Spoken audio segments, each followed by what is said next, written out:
عزیز طلبہ، السلام علیکم ورحمۃ اللہ وبرکاتہ۔ تو آئیے بچوں، ہم اس سبق کا آخری نقطہ تاریخ نویسی کے متعلق برتی جانے والی احتیاط کی معلومات حاصل کرتے ہیں۔ تاریخ نویسی سے متعلق برتی جانے والی احتیاط سے مراد تاریخ لکھتے وقت کون کون سی احتیاط کی جاتی ہے۔ تاریخ کے ماخذ کا استعمال کرتے وقت بڑی احتیاط برتنی پڑتی ہے۔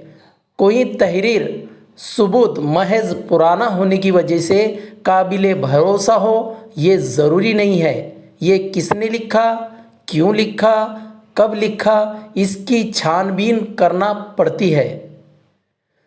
مختلف قابل اعتبار ماخذ سے اخذ کیے گئے نتائج باہم جانچ کر دیکھنے پڑتے ہیں۔ تاریخ مرتب کرنے کے عمل میں اس طرح کی باریک بینی سے کی جانے والی جانچ بڑی اہمیت رکھتی ہے۔